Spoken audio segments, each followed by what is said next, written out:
Hi అండి. అందరికీ నమస్తే. నేను నా రాక్షసుడు పార్ట్ 10. ఈవినింగ్ క్లాస్ అవ్వడంతో మిహిరా శ్రద్ధకి మెసేజ్ చేస్తుంది. మిహిరా వెళ్దామా అంటుంది దీప. ఆ పద వెళ్దామని తన బ్యాగ్ తీసుకుని దీపాతో పాటు పార్కింగ్ ప్లేస్ దగ్గరికి వస్తుంది. మిహిరా నువ్వు ఎలా వెళ్తావు, నేను నిన్ను డ్రాప్ చేయనా అంటుంది. నో థ్యాంక్ యూ దీప, మా అక్క వస్తుంది, అక్కతో వెళ్తాను నేను అని చెప్తుంది. అయితే నేను కూడా అంతవరకు వెయిట్ చేస్తాను అని చెప్తుంది. ఇంకలా ఇద్దరు మాట్లాడుకుంటూ గేట్ దగ్గరకు వచ్చేసరికి శ్రద్ధ మిహిరా కోసం వెయిట్ చేస్తూ ఉంటుంది. అదిగో మా అక్క వచ్చేసింది అని శ్రద్ధ దగ్గరికి వెళ్తుంది. అక్క, తను దీప, నా క్లాస్మేట్, అలాగే ఈ రోజు నుంచి నా ఫ్రెండ్ అని పరిచయం చేస్తుంది. హాయ్ దీప. హాయ్ అక్క అని అంటుంది. మిహి ఇక వెళ్దామా అంటుంది శ్రద్ధ. బాయ్ దీపు, రేపు క్లాస్ లో కలుసుకుందామని చెప్పి బైక్ మీద ఎక్కి కూర్చుంటుంది మిహిరా. బాయ్ దీప, జాగ్రత్తగా ఇంటికి వెళ్ళు అని చెప్పి స్కూటీ స్టార్ట్ చేసుకుని వెళ్తుంది శ్రద్ధ. శ్రద్ధ వెళ్ళగానే దీప కూడా తన స్కూటీ మీద ఇంటికి స్టార్ట్ అవుతుంది. దీప జస్ట్ అటు వెళ్ళగానే ఫాస్ట్ గా బయటికి వస్తాడు వినయ్. మిహిరా కోసం వెతుకుతున్న తనకి ఇక మిహిరా కనిపించకపోయేసరికి వెళ్ళిపోయి ఉంటుంది అని అసహనంగా ఫీల్ అవుతూ ఉంటాడు వినయ్. రే వినయ్, ఏంట్రా సడన్ గా అలా పరిగెత్తుకుంటూ వచ్చావు, ఏమైంది అని వెనకే వచ్చిన ఫ్రెండ్స్ అడుగుతారు. ఏమీ లేదు, పదండ్రా వెళ్దాం అని బైక్ ఎక్కగానే తన ఫ్రెండ్ బైక్ స్టార్ట్ చేస్తాడు. మిహి, ఫస్ట్ డే కాలేజ్ ఎలా జరిగింది అని అడుగుతుంది శ్రద్ధ. గుడ్ అక్క, అంతా బాగానే ఉంది. ఎవరు నిన్ను ర్యాగింగ్ చేయలేదు కదా? మనల్ని ర్యాగింగ్ చేసే దమ్ము ఎవరికుందక్క? ఎవరు నన్ను ర్యాగింగ్ చేయలేదు అని అంటూ కాలేజ్ విషయాలన్నీ చెప్తూ ఉంటుంది. కానీ రణవ్ గురించి మాత్రం చెప్పదు మిహి. ఇక మిహిరా శ్రద్ధ ఇంటికి వచ్చిన కాసేపటికే వాసుదేవ్ కూడా ఆఫీస్ నుంచి ఇంటికైతే వస్తాడు. డాడీ, మిహి బేబీ ఎలా ఉందిరా ఫస్ట్ డే కాలేజు, నీకు ఆ కాలేజ్ అంతా నచ్చింది కదా అని అడుగుతారు ఆయన. గుడ్ డాడీ, టీచింగ్ కూడా కాలేజ్ లో చాలా బాగుంది అంటుంది. అక్కడ టీచింగ్ బాగుంటుంది అనే కదా ఆ కాలేజ్ నేను సజెస్ట్ చేశాను. మా డాడీ సెలక్షన్ ఎప్పుడు బాగుంటుంది. అలాగే అక్కకి ఒక మంచి అబ్బాయిని చూడండి, పెళ్లి చేసి అత్తారింటికి పంపించేద్దాం అని సరదాగా అంటుంది మిహిరా. ఏంటే ఈ రోజు నా పెళ్లి మీద పడ్డావు, అప్పుడే నన్ను పంపించేయాలని చూస్తూ ఉన్నావా ఏంటి? అయినా అంత తొందరగా వెళ్ళలే నేను అంటుంది శ్రద్ధ. శ్రద్ధ మిహి సరదాగా అంటూ ఉంది. అయినా ఏదో ఒక రోజు నువ్వు పెళ్లి చేసుకుని అత్తారింటికి వెళ్ళాలి కదమ్మా. ఆ రోజు ఎప్పుడొస్తుందో కదా డాడీ, అప్పుడే ఎందుకు ఈ పెళ్లి మాటలు? అయినా నేను మరో 1 year వరకు పెళ్లి కొప్పుకోను. మీ మనసులో కూడా ఈ పెళ్లి ఆలోచనలు ఉంటే వాటిని పోస్ట్ పోన్ చేసుకోండి అంటుంది శ్రద్ధ. అక్క, నేను సరదాగా అన్నాను నీ పెళ్లి గురించి, నువ్వు సీరియస్ అవ్వకు. అయినా నువ్వు వెళ్ళిపోతే నేను ఒక్కదాన్ని ఎలా ఉండగలను చెప్పు అని శ్రద్ధని చుట్టేసి అడుగుతుంది మిహి. అదే కదే నేను అంటూ ఉన్నాను.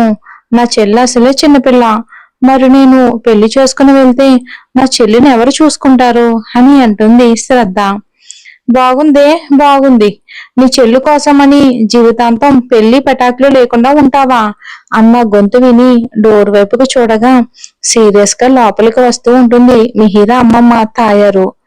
అమ్మమ్మ, ఎప్పుడొచ్చావు, నువ్వు ఎలా ఉన్నావు అని ఎదురెళ్ళి సంతోషంగా పలకరిస్తుంది శ్రద్ధ. బాగున్నానే తల్లి, నువ్వెలా ఉన్నావు అని ప్రేమగా అడుగుతుంది తాయారు. బాగున్నా అమ్మమ్మ, రండి అని తీసుకుని వస్తుంది. బాగున్నావమ్మమ్మ అని ప్రేమగా అడుగుతుంది మిహిరా. ఏదో ఉన్నానులే అని ఇష్టంగా మాట్లాడి ముఖం పక్కకు తిప్పుకుంటుంది. తాయారు అలా మాట్లాడేసరికి బాధగా అనిపిస్తుంది మిహిరాకి. మిహిరా బాధ శ్రద్ధ ఇక వాసుదేవ్ గారికి కూడా అర్థమవుతుంది. శ్రద్ధ మిహిరాని బాధపడొద్దు అన్నట్లుగా తన చెయ్యి అయితే పట్టుకుంటుంది. ఎప్పుడొచ్చారు అత్తయ్య గారు అని అడుగుతాడు వాసుదేవ్. ఇప్పుడే వచ్చాను కాబట్టి మీ మాటలు విన్నాను.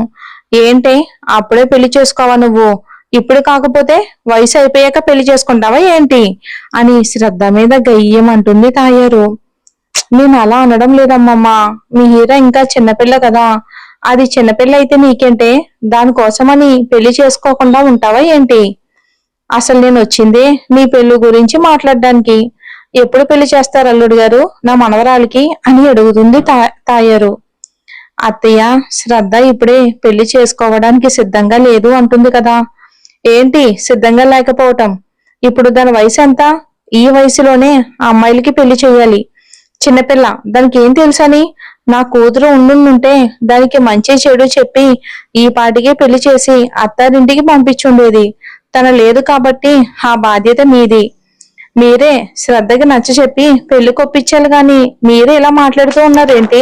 ఏమే, ఇప్పుడు కాకపోతే ఎప్పుడు పెళ్లి చేసుకోవాలనుకుంటూ ఉన్నావు నువ్వు అని శ్రద్ధను అడుగుతుంది తాయారు.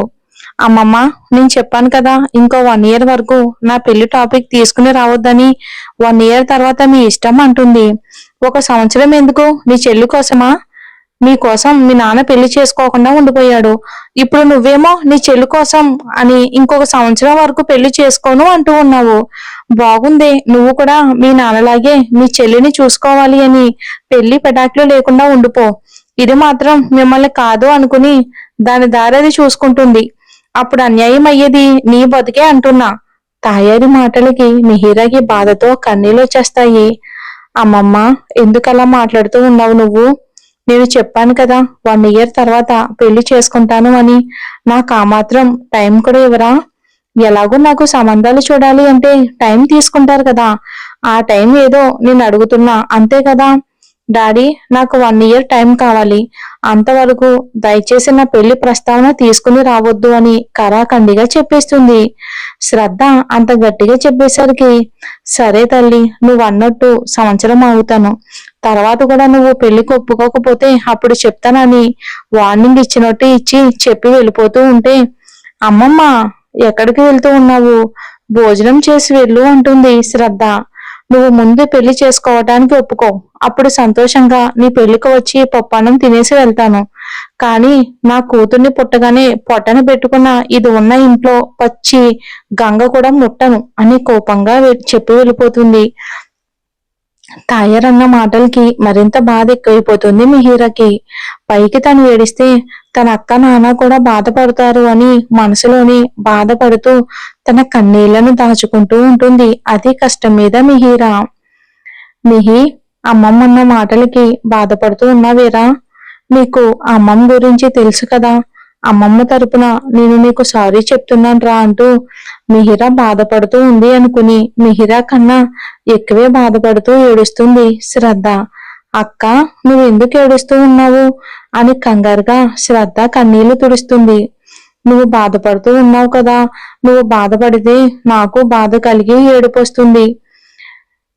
ఇక శ్రద్ధ మాటలకి మిహితాని ఎత్తుకుని మౌనంగా ఏడుస్తూ ఉంటుంది మిహిరా బయటికి కనిపించనివ్వకుండా. లేదక్కా లేదు, నేనేమీ ఏడవడం లేదు చూడు అని వచ్చేరాని నవ్వుని బలవంతంగా పెదాల మీదకు తెచ్చుకుంటుంది. అమ్మమ్మ గురించి అంటే అమ్మమ్మన్న మాటల గురించి నాకు తెలుసు కదక్కా. మరి నేను ఎందుకు ఫీల్ అవుతాను? నువ్వు నిజంగా బాధపడడం లేదు కదా మిహి అని మళ్ళీ అడుగుతుంది. లేదక్కా అంటుంది.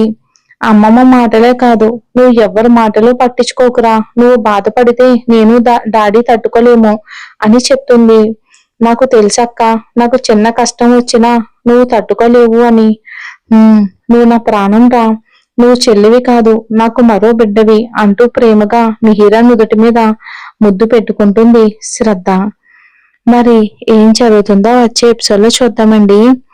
ఇది వీళ్ళ పాస్ట్ తొందరగానే అవగొట్టేస్తానండి. Thanks for watching.